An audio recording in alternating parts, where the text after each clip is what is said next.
ஒரு மூட்டு அப்படின்னு எடுத்துக்கும் பொழுது ஸோ எலும்புகள் இருக்கும், அதற்கு அடிபாகத்தில் குருத்து எலும்புகள் அப்படிங்கிறது இருக்கும்.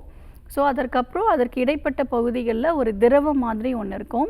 அதை சுற்றி வந்து பார்த்திங்கன்னா மசில்ஸ் இருக்கும், கார்டிலேஜ் இருக்கும், டெண்டான் இருக்கும். ஸோ இந்த மாதிரியான விஷயங்கள் எல்லாமே இருக்கும். இதற்கு இது கம்பைண்டான ஒரு விஷயம்தான் நம்ம மூட்டு அப்படின்னு சொல்கிறோம், ஜாயிண்ட் அப்படின்னு சொல்கிறோம்.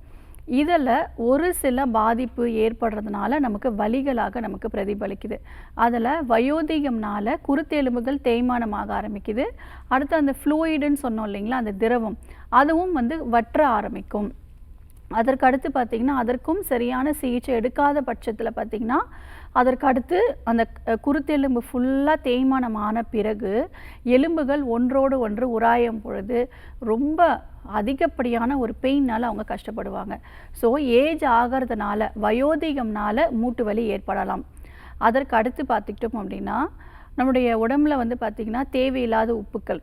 ஸோ அதற்கு அடுத்து பார்த்துக்கிட்டிங்கன்னா சத்து குறைபாடுனால கூட நமக்கு மூட்டுகளில் வலிகள் ஏற்பட ஆரம்பிக்கும்.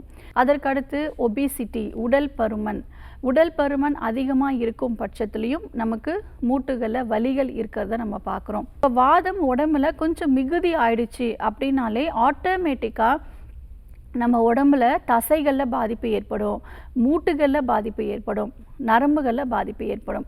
ஸோ வாதம் மிகுதி ஆகாத மாதிரி நம்மளுடைய வாழ்க்கை முறைகளை நம்ம ஃபாலோ பண்ணுறது நல்ல விஷயமா இருக்கும். ஸோ சரியான நேரத்தில் பசிக்குதா, சாப்பிட்ட உணவு நல்ல செரிமானம் ஆகிடுதா அப்படிங்கிறத ஃபஸ்ட்டு கவனிக்கணும். அதற்கடுத்து கழிவு மண்டலம், நமக்கு மோஷன் நல்ல ஃப்ரீயாக போகுதா அப்படிங்கிறத கொஞ்சம் பார்க்கணும். ஸோ இது எல்லாமே நம்ம லைஃப் ஸ்டைலில் ஃபாலோ பண்ணணும். கழிவுகள் தேங்காமல் நம்ம பார்த்துக்கிட்டோம் அப்படின்னாலே வாதம் நம்ம உடம்புல சமநிலைமையில் இருக்கும்.